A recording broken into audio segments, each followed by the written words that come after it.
Worry. We all have them. I remember a little over 7 years ago, I had the greatest worries of my life. My wife, Beth, and I were waiting in the doctor's office. She had had an appointment earlier that month, had a biopsy, and we were waiting for the results. Were we going to hear the word cancer? And I was worried about that.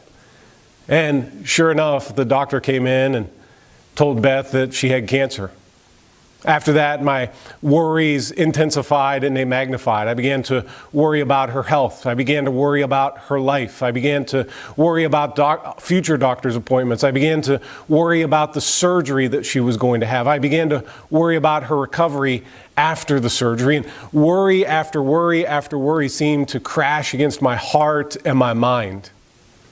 And one thing that I learned through all of that is that when I focus on my worries seem to get bigger and bigger and bigger and seem to overwhelm me and flood me with more and more worries.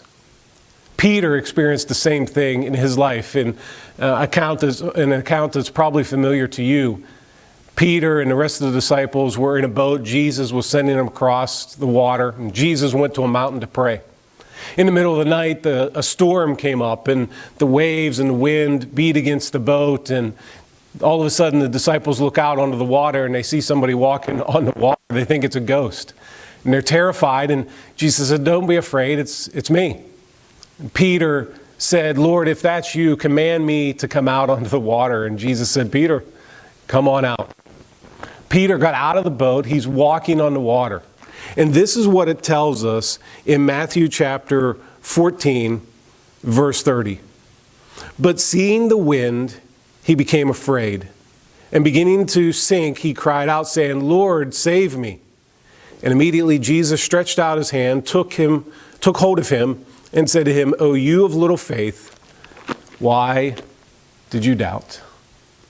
You see, Peter's walking on the water. He begins to look, and he realizes these waves are much bigger than I thought they were. The wind is much stronger than I thought it was, and he became so concerned about the wind and the waves that he started to sink under them.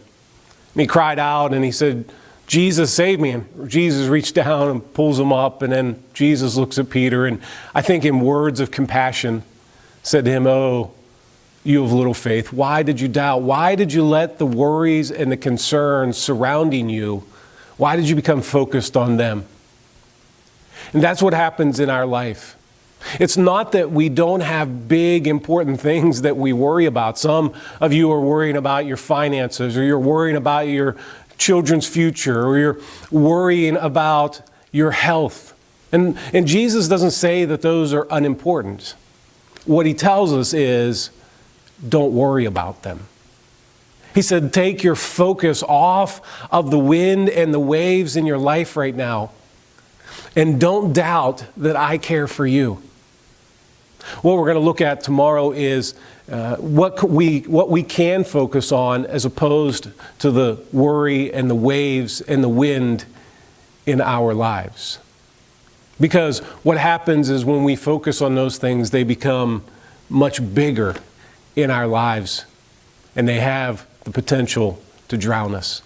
So today, I want you to stop focusing on your worries. Look at Jesus and cry out, "Lord, save me." And you're going to find his outstretched hand ready to grab hold of you and pull you up onto solid ground where your worries won't seem nearly as big as they once did.